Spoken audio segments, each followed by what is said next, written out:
सभी भगवत प्रेमियों को हमारी राधे राधे।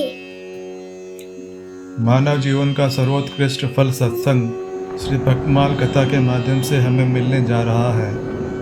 श्री भक्तमाल कथा के प्रधान श्रोता हमारे श्री प्रिया प्रीतम जी हैं। उनके श्री चरणों में प्रणाम करते हुए आइए आज के भक्त चरित्र का श्रवण करें।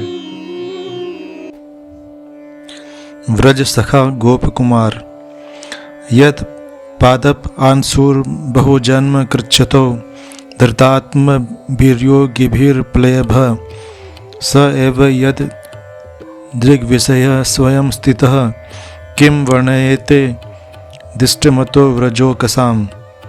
व्रज के गोप गोपियाँ गोप कुमार गायें वन के पशु पक्षी आदि सभी धन्य हैं जिनकी ध्यानमय मूर्ति एक क्षण को हृदय में आ जाए तो जन्म जन्मांतर के पाप ताप भस्म हो जाते हैं और जीव कृतार्थ हो जाता है।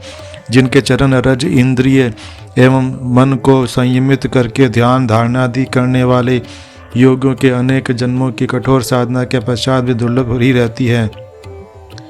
वे स्वयं जिनके सम्मुख रहे, जिनके साथ खेले कूदे, नाचे गाएं, लड़े झगड़े, जिनसे रिझें और स्वयं जिन्हें रिझाया, उन व्रजवासियों के सौभाग्य का कोई क्या वर्णन करेगा। व्रज में गोप गोपियाँ गायें गोप बालक आदि सभी वर्गों में कई प्रकार के लोग हैं।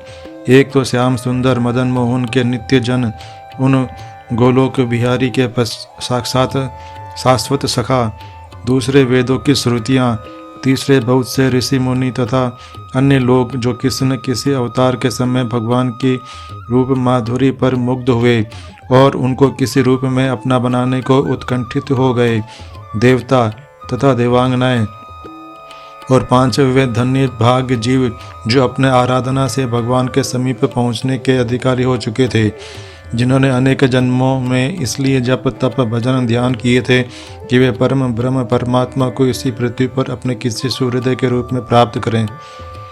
व्रज श्री कृष्ण का व्रज तो है ही प्रेम का दिव्य धाम। वहाँ सभी प्रेम की ही मूर्तियाँ रहती हैं। वहाँ के किसी का प्रेम लौकिक मन की सीमा में नहीं आता। उनमें भी गोप कुमारों के प्रेम का तो कहना ही क्या। सुबल सुभ्रद भद्र मणिभद्र वरुथप तो कृष्ण आदि तो श्री कृष्ण के चचेरे भाई ही थे। श्री दाम थे श्री राधिका जी के भाई। इनके अतिरिक्त सहस्त्रों सखा थे। इन बालकों के तो श्री कृष्ण ही जीवन थे, श्री कृष्ण ही प्राण थे, श्री कृष्ण ही सर्वस्व थे।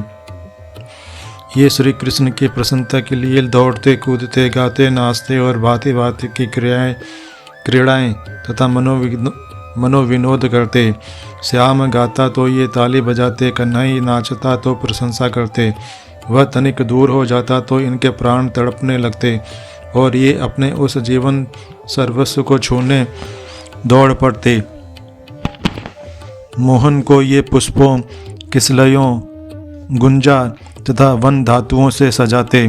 वह थक जाता तो उसके चरण दबाते, उसके ऊपर कमल के पत्ते से पंखा झलते।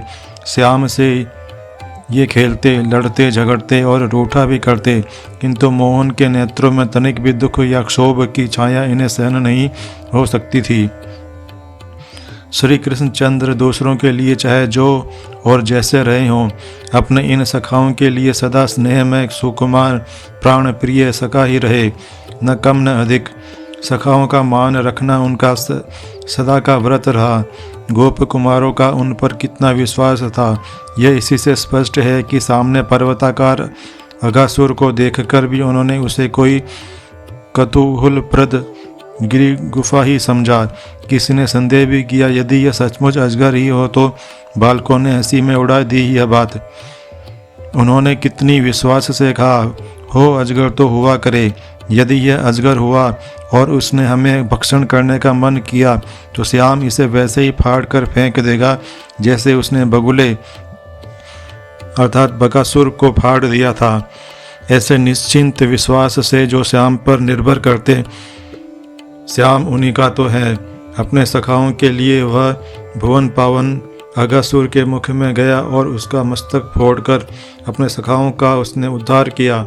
इतना ही नहीं, क्योंकि गोप कुमारों ने अघासुर को खेलने की गुफा समझा था। श्री कृष्ण ने असुर को निष्प्राण करके उसके देह को सखाओं के खेलने की गुफा बना दिया। इसी प्रकार व्योमासुर जब बालकों में गोप बालक बनकर आ मिला और खेल के बहाने छिपे छिपे उन्हें गुफा में बंद करने लगा, तब श्याम ने उसे पकड़कर घूसे थप्पड़ों से ही मार डाला।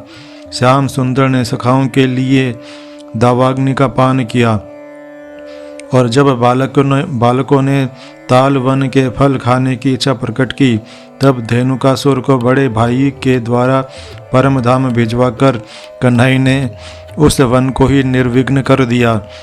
कालिय हृदय का जल कालिय नाग के विष से दूषित हो गया। उसे अनजान में पीकर गायें तथा गोप बालक मूर्छित हो गए। यह बात श्री कृष्ण से भला कैसे सही जाती। अपनी अमृत दृष्टि से सबको उन्होंने जीवन दिया तथा कालिय के हृदय में कूदकर उस महानाग के गर्भ को चोर चोर कर दिया और उसे वहाँ से निर्वासित कर दिया। श्री कृष्ण मथुरा गए और फिर व्रज नहीं आए।